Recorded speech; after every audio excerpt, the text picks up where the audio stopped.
Today in Life in Aviation, we're going to be taking a ride in the Challenger 605.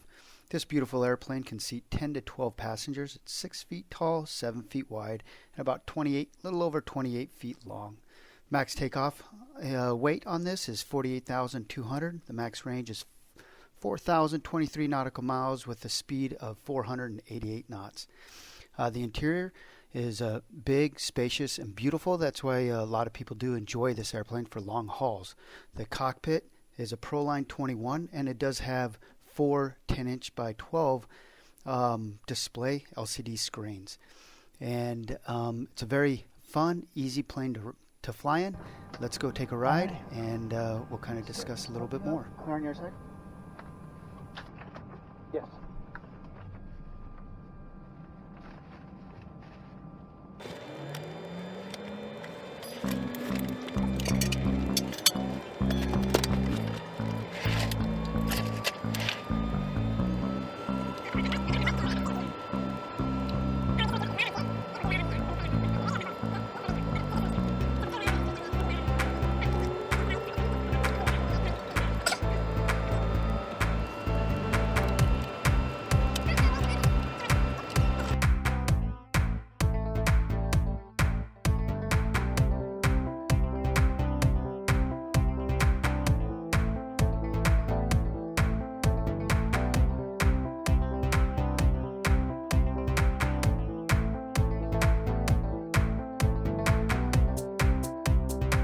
Alpha Sierra Hotel India, clear to destination Lima Golf Sierra Romeo via Limnos 1 Bravo departure, flight plan route. Climb initially flight level 80, squawk 7011.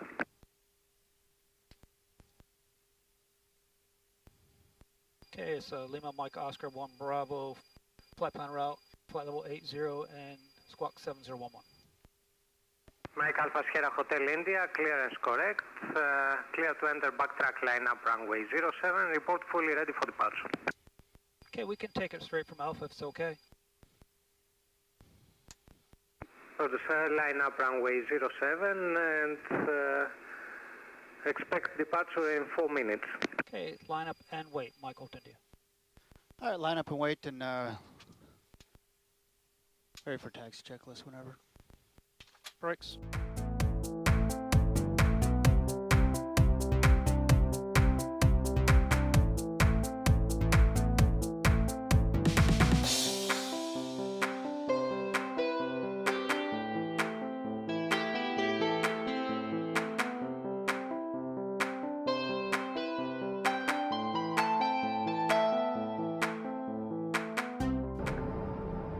Mike Alpha Sierra Hotel India, wind from 040 degrees 16 knots, runway 07, clear for takeoff. Clear for takeoff 07. Alright, clear to go.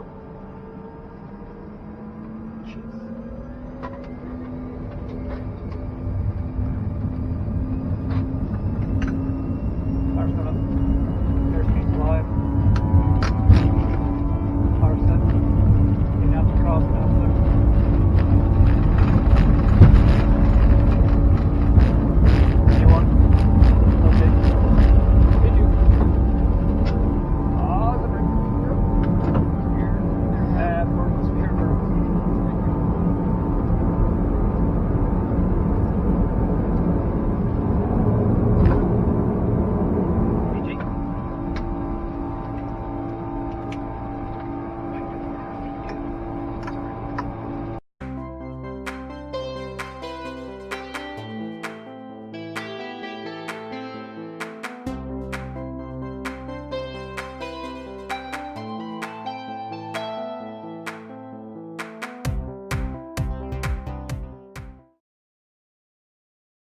And here we are at 39,000 feet with Jason, and just going to talk a little bit about aviation international life, actually, and where we came from, how we kind of got here, and what we do. And stuff. But we'll start with Jason. Jason's the chief pilot of the whole operation here. Does an outstanding job.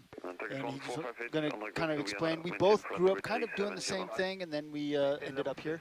So, Jason, why don't you tell him where you came from, what you do, how you got here. Well, I started out in Grand Rapids, Michigan, doing a flight school in there. Ended up going down to Comair Aviation Academy, where I finished up my instrument rating, my multi engine, and then doing all my instructor ratings through the MEI. From there, I ended up going back to Michigan, where I did a little bit of news, air traffic. We fly around the reporters and stuff like that. And then I ended up getting a job out in Las Vegas, where I ran the Grand Canyon, which was kind of cool for about a week. And from there, I got a job flying freight for Kitty Hawk. And after that, I met Isaac here at Maristar. And then from there, I went and got a job at an air ambulance company down in St. Pete, Florida. And in the media of that job, I got a job at Flight Options, flying passengers for a fractional company. Once again, Isaac was already there. And after about 6 years there, I was looking for something different. I didn't enjoy it anymore. And I actually ran into an individual, which was a rare opportunity because I met him years ago flying freight. I met him out in Bermuda. Or no, it was Bahamas, I'm sorry, in the Bahamas. And he said, hey, you fly that B-ship over there? And I said, yeah. And he said, well, I fly for a contracting company, and they're looking for a B-ship guy in Egypt. And I said, really? And for the life of me, I never thought my wife would go for it. But then she said, go ahead and look into it. Thank you very much. Oh, sweet. Thank you. And I looked into it, and I got the contract. And after about a month or two that I had the contract, the owner of the airplane came and asked me if I'd like to come work for him full-time. And I've been here 13 years since. Well, I started out pretty much exactly like you did in aviation, and I went to actually Spartan School of Aeronautics, is where I went and started flight training and everything, and then I finished up over at Oklahoma State University, where I graduated and ended up becoming a flight instructor up over there.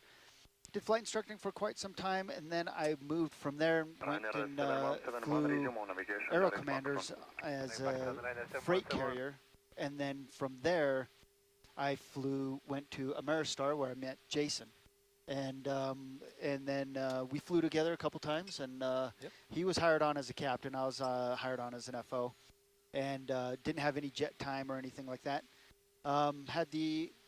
That's where I made the choice really at that point from whether I went to SkyWest, or because I interviewed for SkyWest and decided to actually go to the freight route on that, and it kind of made my decision at that point.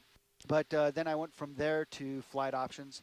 Stayed there for about 4 years, and decided to go ahead and leave because it wasn't the opportunity for me, and so I like flying for the private individuals. I never really cared to go to the airlines or anything like that, and that's what I wanted to do, is fly for a private individual. I went to Denver and flew for a private individual for a while. Went to Saudi Arabia, flew for the royal family. Then I went to Beirut and flew for the prime minister there, and then flew for the Gambian president. And then Jason called me up, and he saw my resume, and he kind of messed with me for a little bit, but interviewed me and everything, and I didn't know it. And then he hired me on. It was great. So I've been here ever since, and I am gonna die here too as well. It's great flying international. The difference between the international is, as you can tell, they do take care of you. I would have to say one of the biggest things is they feed you. They feed you well. Thank you. They have, as you can see, our flight attendant, who is Marianne. Marianne. She does an outstanding job of taking care of us all the time. Even though she's French, she's semi-cool. Yeah. That's right. No, thank you. But I mean, they take care of us very much so while we're flying. We get to pick and choose whatever we want and what we would like to eat, and that's very nice. As we're flying, we stay in 4-star or better. And usually we like to stay at Marriott's and get all the points at Marriott's and stuff, and that's what we like to do. As an international pilot, I think the huge benefits too as well is I mean, you're paid a lot better than you are in the States. as an international part, because you're having to be gone for a period of time. Our schedule, or most schedules, are either a month on, month off, or 2 weeks on, 2 weeks off. If you find a really good, job, but sometimes that's actually too fast to be jumping back and forth. I like the month on, month off. I enjoy that kind of thing. Other places have 2 months on, 1 month off, which is too long. So it is, and you really have to be careful. Flying internationally, you do have to be careful on who you choose and who you pick to as well. That is true. Depending on who you work for, you're going to get taken care of better overseas. The flying seems to be less tedious on a daily routine, where if you're flying for somebody in the States, they're going to get you flying, 5-6 times a week sometimes. If you're running people around to meetings and there are different factors, stuff like that, where over here, you might have a week where you do that, but then sometimes you're sitting there for a week at a really nice spot. So it actually has a really nice balance compared to if you're flying corporate in the U.S. That I would agree with. And also we do, usually we swap seats every other day and stuff. It's not that I'm on this seat because I'm the captain or whatever and stuff. I act as captain, but we all just kind of swap seats. We've been flying with each other for many years, and that's a nice benefit too as well.